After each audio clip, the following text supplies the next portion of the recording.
My mom always wanted to have a pretty daughter, but instead, she gave birth to me, an ugly-looking girl with a really big and crooked nose. To make things worse, my mom lived in complete denial and convinced herself somehow that I was extremely gorgeous, and that I could become a supermodel one day if I just tried hard enough. That's why she forced me to wear makeup to school ever since I was in first grade. I can't tell you how awful it was, especially because the other girls in my class constantly made fun of it. She puts on makeup to look prettier than us. Oops, someone should tell her that it didn't work. She still looks like Shrek. Finally, I had enough of being bullied. I told my mom, I don't want to wear your stupid makeup anymore. I hate it. but sweetie, how are you ever going to find a husband if you look ugly? Don't you want to have kids one day? She said that to me even though I was only 9 years old. I think her plan was to make me feel insecure and ugly, so I would put more effort into looking pretty. My mom's biggest obsession were beauty pageants, after all. Once a month, she would take me to another city, put me into a ridiculous-looking costume, and make me go on stage.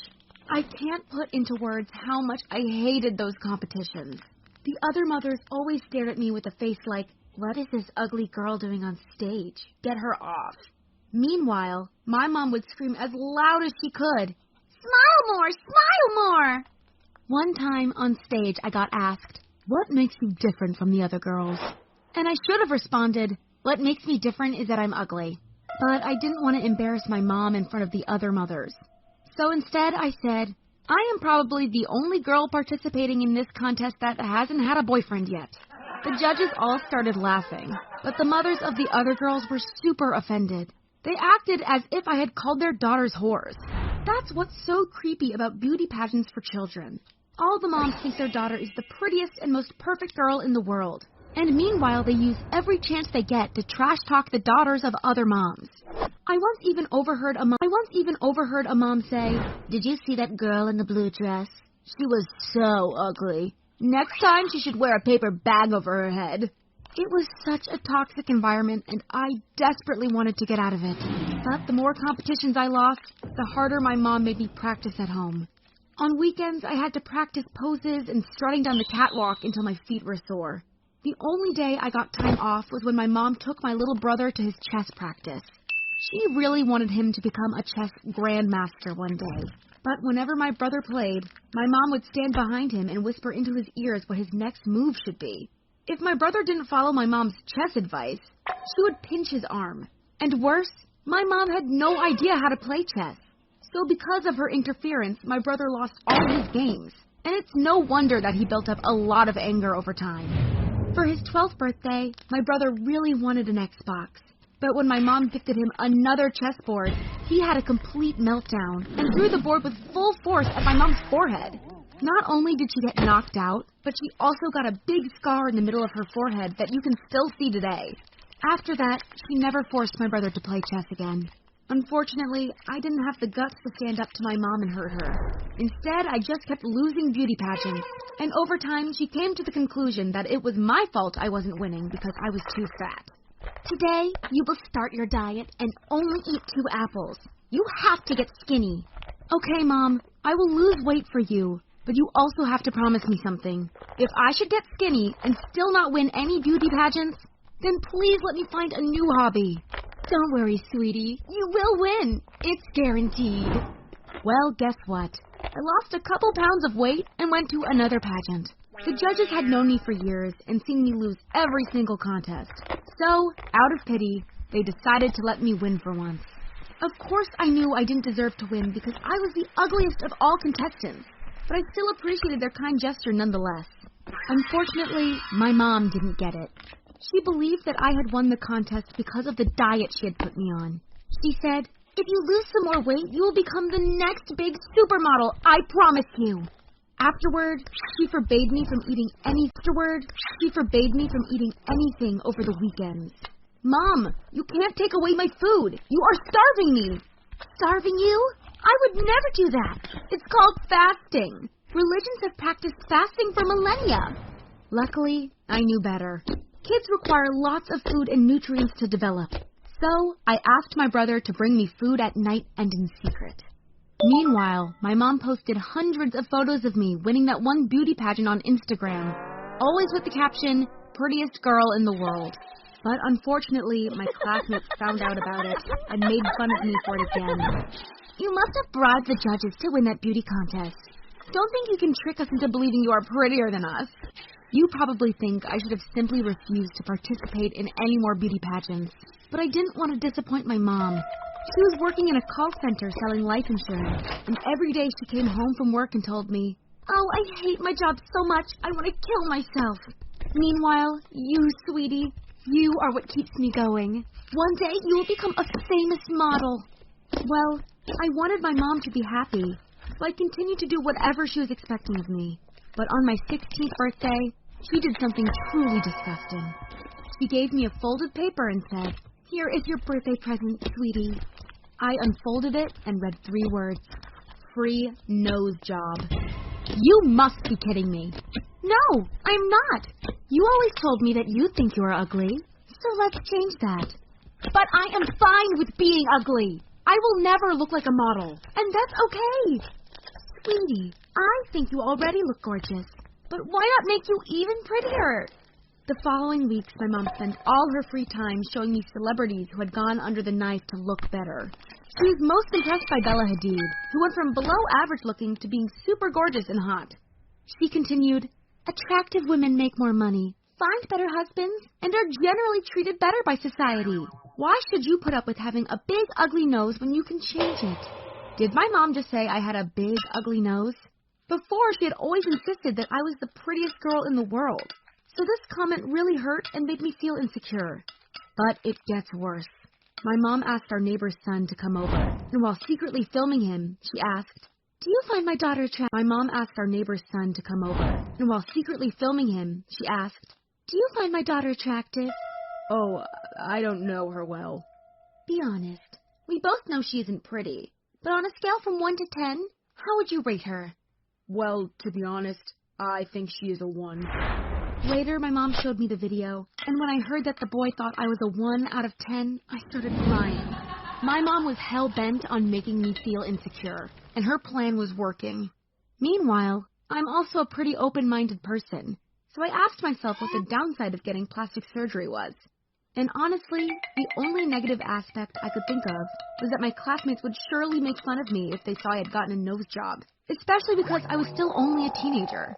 Well, my mom kept reminding me for a few more weeks just how ugly I was until I gave in and got a nose job, just like she wanted. However, only 80% of people who get a nose job are satisfied with the results. This means that 20% have a bad outcome. I mean, what if something went wrong and I turned out even uglier than before? Well, 1 week after the operation, I could take off the bandage, and oh my God, my nose looked like that of a supermodel. It was crazy. I wasn't just less ugly, but I was one of the pretty girls now. I ran to my mom and said, "Thank you so much. It looks amazing." My mom was just as impressed as I was, and she convinced me that same day to also get cheek implants to make my cheeks look fuller. It's weird. Growing up, I always thought I didn't care that I was ugly. But now that I had a chance to turn things around and become really good looking, my appearance became all I cared about. When I got back to school with my perfect nose, all the other girls were jealous and trash-talked me. "Do you really have such low self-esteem that you need plastic surgery? How pathetic." "Oh, really? So, according to your logic, anyone who wants to change their body has low self-esteem? What about people who want to lose weight? Do you think that they are pathetic too?" You see, to me, plastic surgery has become just another form of self-improvement. Some people are born pretty by sheer luck, and this is my way of evening out the playing field.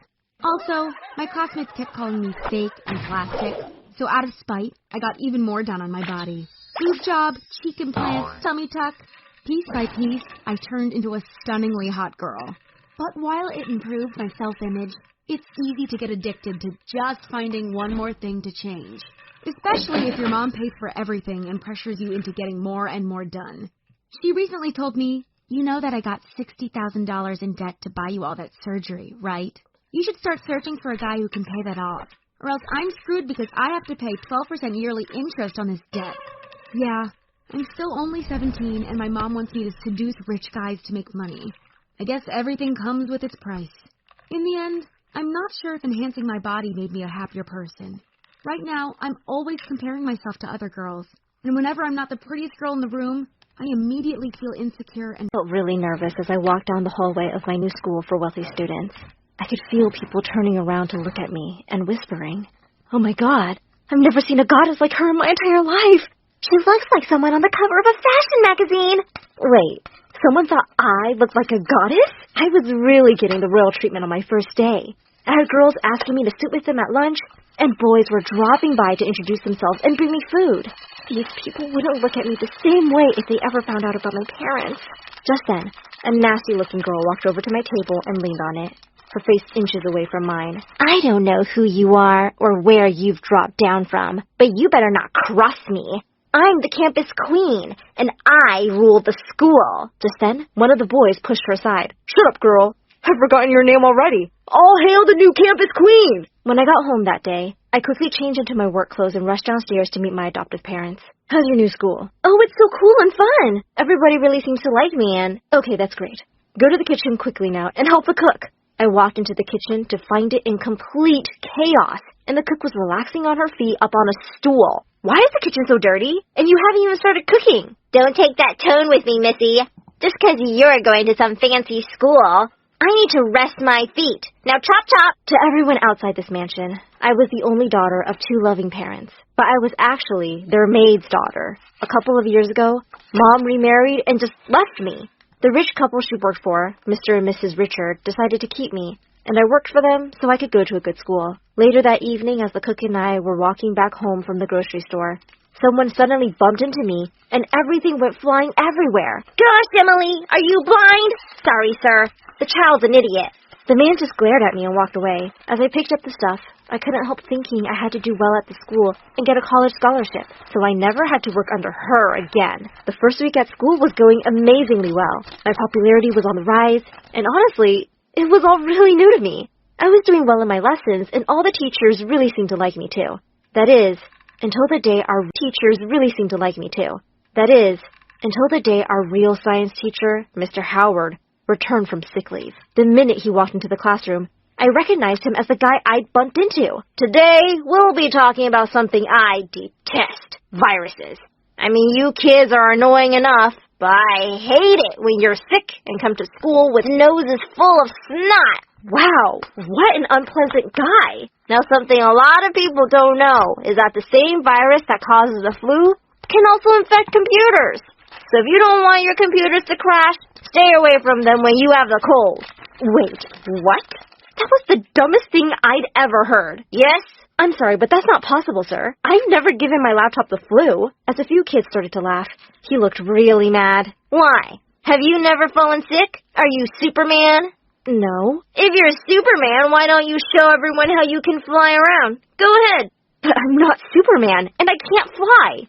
Well, then shut up. Just then, the principal walked into the classroom glaring at the teacher. "Mr. Howard, you cannot talk to Emily like that. We're very happy to have such a smart girl here. She's definitely smarter than you, Emily. If anyone tries to bother you, you come and tell me, okay?" Mr. Howard looked like he was having a fit. When the class ended, he called out to me to stay back. Oh, no. Reluctantly, I walked over to his desk, and what he said left me in complete shock. I wondered why you looked so familiar. You're the cook's little helper I bumped into. So what? You're here now pretending to be all smart and rich? I'm not pretending. My parents are really wealthy people, and I am smart. Why were you dressed like a maid? Was that a disguise? Are you Superman? Oh my God, not that again. If you're really rich, answer this. What are the names of all the Kardashians? The what? Huh! I knew it. Every wealthy person knows the answer to that. I know you're just a maid, and I don't like dishonest people, so I don't like you. I'll be watching you. And he wasn't kidding. From that day on, anywhere I went in school, there he was. It seemed like he was hoping to catch me sweeping floors or something. I realized soon, though, that keeping up the rich act wasn't all that simple. These girls just seemed like they lived on another planet. We're going to Paris for Christmas this year. That sounds amazing. We're just having a party on Daddy's yacht. Emily, what did you do last Christmas? Washed 100 dishes and ate leftovers in my room with my hamster. My parents invited Lady Gaga over for a private concert. The girls screamed like hyenas and insisted that they wanted to hear every single detail. One day, they took me to the gym during cheerleading practice. Now that you're like the most popular girl in school, you've got to be in a cheerleading team, duh. Not every popular girl has to be a cheerleader, right? I'm not into this kind of stuff. I like to read books. The girls looked at me like I was an alien from outer space. They pushed me to try out anyway, and I was really bad at it. But the coach just said, "She's so pretty. She can just stand on the side and wave pom-poms. Welcome to the team, Emily." And just like that, I was a cheerleader. As I was walking out, I spotted Mr. Howard in the doorway. Well, being a cheerleader is every maid's dream, isn't it? Wait till everyone finds out about you. The next day in class, Mr. Howard suddenly dropped a book on my desk, making me jump out of my skin. Happy birthday, Emily! How did he know? Thank you, sir? So, I'm sure a rich, popular girl like you must be having a grand celebration, right? Everyone's eyes were on us now, and he was looking down at me with a smirk. Yes, of course! It's so big, I'm still planning it. But it will happen very, very soon. As all the kids gave me excited smiles, I stared down at my quiz in horror. What had I landed myself into? With everyone asking me about the party, I had to come up with something fast. I had no choice but to go to Mr. and Mrs. Richard. "I'm really sorry, but I need to throw a big birthday party for my friends. I'll make up for it by doing extra chores." I thought they'd be really mad, but Mrs. Richard jumped up excitedly. "Deal. Now let's throw you the biggest birthday bash this neighborhood has ever seen." And boy, did she go all out. The theme of the party was teen models, and there was a fashion show runway, makeup stations, and pink outfits for everyone. I was just really excited about the party favors because Mrs. Richard had let me choose those. As the girls tore off the wrapping papers, they suddenly fell silent. "What's wrong?" Ew, you gave us books? "Yeah, and not just any books. These are limited editions, signed by J.K. Rowling herself." The girls looked really disappointed. But just then, Mrs. Richard came running in and pushed me aside. "I know what teen girls want. Diamond bracelets. There, you get one, and you get one. Everyone gets one." The books were rudely tossed aside, and I nearly went deaf from their high-pitched screams. The next day, everyone was still discussing how amazing my party had been. Just then, Mr. Howard walked in with our assignments and started distributing them. I was horrified to see the big, fat D on mine. "And you get a D, and you get a D. Everyone gets a D." "Mr. Howard, my assignment is just fine. And how can we all get Ds? Are you the teacher now? How can your assignments be fine when all of you were busy partying last night?" "Oh yeah, I saw the Instagram stories. But we submitted these last week." "That's enough. I'll see you in detention now." The bad grade and the detention wasn't even the worst part. Everyone in class was mad at me now. Like this is my fault. "Look, Em, we can't be friends with you and fail science. My parents will kill me, so we're sorry, but bye." And they all walked off wearing their flashy diamond bracelets. Ugh, these rich girls were the worst. I couldn't let him bully me and ruin my grades, so I decided to talk to the principal. After he looked at my assignment, he called Mr. Howard into his office. I was looking forward to the principal telling him off, but I was not expecting what came next. "Mr. Howard, you're fired." "What?" "You heard me. Now please pack your things and leave immediately." Mr. Howard looked completely stunned, then got up and left quickly. I was horrified. I hadn't meant to get him fired. "Don't worry, Emily. I had the substitute teacher fix everyone's grades." Later, as I walked down the hallway, I saw Mr. Howard leaving with his belongings. He looked so sad. I'd gotten him fired, but I just felt terrible. I decided to go tell him that I talked to the principal about giving him his job back. Later that evening, I sneaked over to his house and pressed my nose against the window to see him having dinner with his mom and 5 rather scary-looking sisters. "So, Howie, why don't you tell your sisters your amazing news?" He just stared down at his plate silently. "He got fired, ladies. What have I done to deserve such a stupid son? Why couldn't you be a lawyer or a doctor or an astronaut like your sisters?" "Oh my God, Howard, it's a pretty easy job." Isn't it bad enough that you're just a teacher, and now you're not even that? Seriously, bro, you're never getting a girlfriend. Loser. Oh, by the way, Ma, I got a promotion at work today. As they all clinked glasses, I saw Mr. Howard leave the table. I could not feel any worse right now.